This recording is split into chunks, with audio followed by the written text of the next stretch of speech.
Bonjour à toutes et à tous, merci à vous de prendre le rendez-vous de ce 12h45 sur Bénin Business 24. Voici le sommaire. Ce 2 avril est dédié à la sensibilisation à l'autisme. C'est un trouble du développement qui a une incidence sur le système nerveux. Il agit sur la capacité à communiquer et à interagir. On en parle dans un instant. Et les faux billets sont de plus en plus injectés dans le circuit économique, cela au détriment des commerçants pour qui ce phénomène cause d'énormes dommages. Comment les détecter pour s'en prémunir? C'est à savoir. Enfin, la télévision numérique terrestre est une réalité au Bénin depuis quelques mois maintenant, une révolution dans l'espace audiovisuel.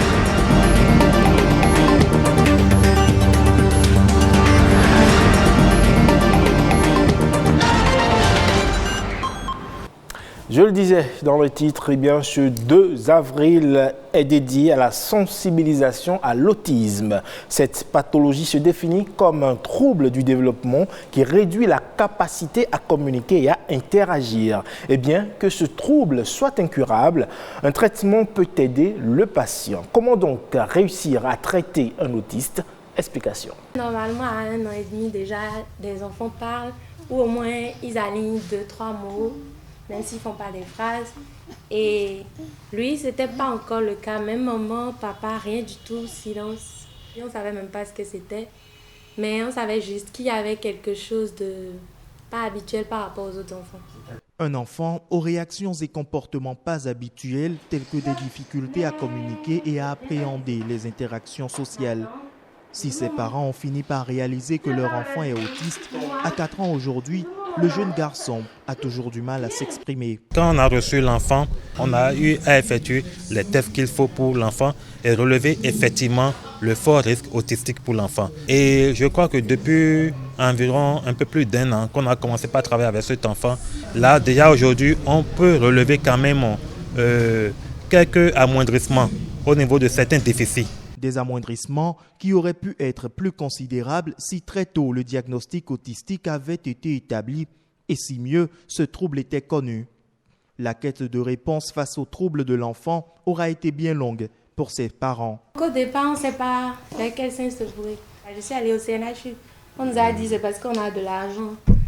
À 2 ans. Et ils m'ont dit d'attendre qu'il ait 6 ans. Et je me suis dit, mais si c'est quelque chose de grave, mieux vaut savoir maintenant. Donc, c'était pratiquement une course folle. Et pour pallier cette ignorance sur le sujet, ici, on sensibilise sur l'autisme afin d'éviter les stigmatisations. Nous avons constaté que l'autisme n'est pas très connu et que les enfants autistes sont marginalisés et les enfants sont traités d'enfants possédés, enfants sorciers. Et il y a beaucoup de discrimination. Donc il faut déjà commencer par en parler, commencer par dire comment ça se fait, ça se manifeste, quels en sont les signes, et il faut commencer par déconstruire les fausses idées qui se posent sur la question.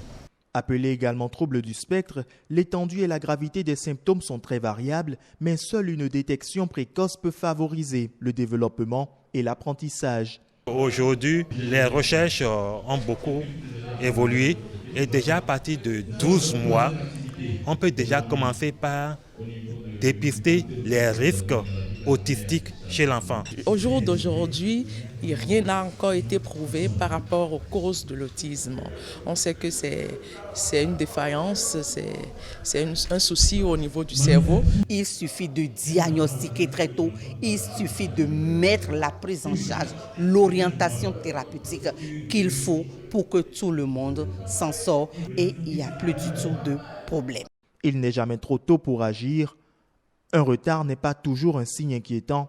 Dès les premiers signes, il faut vite agir pour son enfant.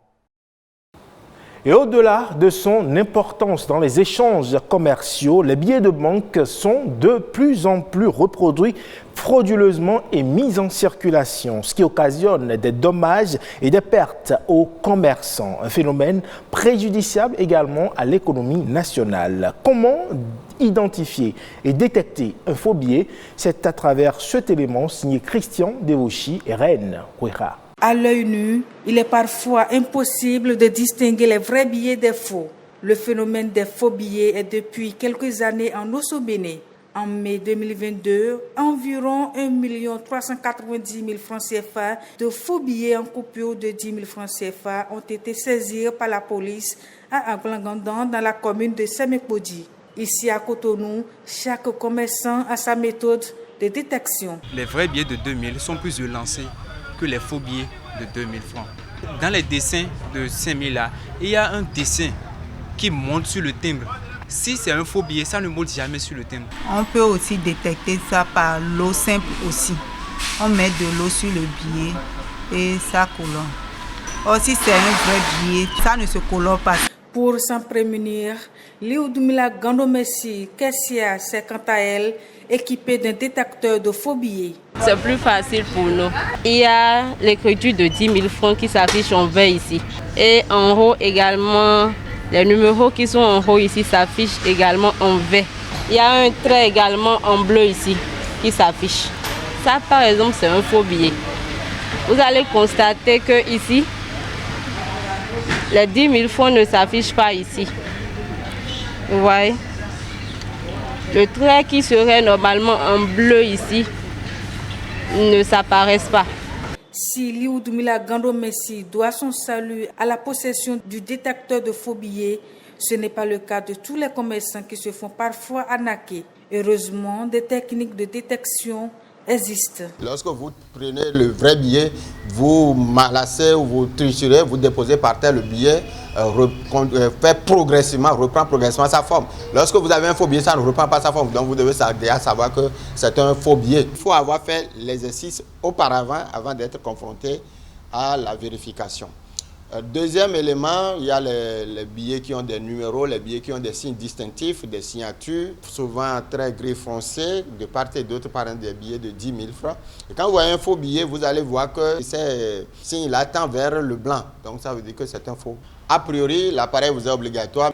S'il est aujourd'hui difficile d'éradiquer le phénomène des faux billets, il est toutefois recommandé aux usagers d'avoir une bonne connaissance des signes de sécurité des billets. Et puis chaque année, le 2 avril est la journée internationale du livre pour enfants. Cette journée vise à promouvoir l'alphabétisation, à inspirer la lecture et attirer l'attention sur les livres pour enfants. Il est question au cours de cette journée d'encourager les parents, les enseignants et les enfants du monde entier à participer à des activités de lecture dans leur communauté locale. La journée internationale du livre pour enfants est également célébrée pour faire connaître les auteurs de contes pour enfants, un combat important pour les adeptes de livres pour enfants illustrés qui souhaitent faire perdurer la tradition et ainsi transmettre aux jeunes le goût de la lecture. Et puis, vous le savez, la télévision numérique terrestre est depuis quelques mois maintenant mise en branle au Bénin. Les populations ont désormais le choix entre le bouquet national qui offre plusieurs chaînes de télévision gratuites ainsi que les autres décodeurs. Mais que savoir de la télévision numérique terrestre TNT? C'est à travers cet élément. Résultant de l'évolution technique en matière de télédiffusion, la télévision numérique terrestre TNT est désormais fonctionnelle et accessible au Bénin. Aujourd'hui, un bouquet de 12 chaînes de télévision est disponible. Personnellement, je pense que c'est une très très bonne chose. Vous voyez, j'étais en train de regarder France 24 sur mon portable et je sais que les gens se font beaucoup d'argent sur notre dos. Et si on pouvait avoir une initiative au plan national, je crois qu'on économiserait un peu pour notre pays. Bon, selon les informations que j'ai lues, c'est comme un décodeur béninois, paraît-il, qui va seulement regrouper les chaînes béninoises. Sur les portables, j'ai vu une information du genre, mais je n'ai pas poussé ma curiosité à savoir plus sur ça. Avec la TNT, c'est une meilleure qualité d'image, de son et une offre de services diversifiés et à valeur ajoutée. C'est une évolution technologique qui permet de passer de la télévision analogique vers la télévision numérique. C'est pour permettre une amélioration de la réception de la télévision. C'est-à-dire quoi? Dans le passé, vous voyez, on recevait la télévision avec des antennes râteaux et il y avait de petits grains à la télé. Vous allez voir que les images n'étaient pas très claires. Aujourd'hui, avec la télévision numérique terrestre, vous avez des images très nettes. Le signal est reçu tel qu'il est envoyé. Donc vous avez une meilleure appréciation de la qualité de l'image. Pour bénéficier de cette avancée technologique, les téléspectateurs doivent se procurer un spécifique kit de décodeurs et d'antennes, lequel permet de bénéficier d'une diversité de chaînes sans aucun abonnement mensuel, une aubaine. C'est un confort d'appréciation de la télévision. Vous avez de meilleure qualité, ça change. Vous avez des images, des chaînes de télévision que vous recevez à la maison en free to air, c'est-à-dire sans payer un montant forfaitaire. Vous payez juste le décodeur et vous avez 12 chaînes de télévision à la maison sans payer de forfait mensuel. C'est un enjeu pour toutes les chaînes nationales, mais aussi pour l'économie béninoise. C'est la guerre des programmes. Il faut produire de façon massive, il faut produire aussi de qualité et avec des sujets pertinents pour pouvoir accrocher le téléspectateur. Ces fréquences sont commercialisées et ces fréquences sont attribuées aux opérateurs GSM et ça, c'est un enjeu économique pour les États. J'encourage cette initiative simplement. Il faut que nous commencions nous-mêmes par écrire notre histoire et pas laisser les autres souvent parler de nous.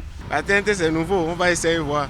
C'est la facilité que nous cherchons. Donc, si on voit qu'il y a une meilleure prestation à ce niveau, on va se donner à ça et puis on va profiter du rendement que ça nous donne. Une diversité de programmes diffusés sur des chaînes nationales et internationales pour le bonheur des citoyens, c'est le défi de la TNT.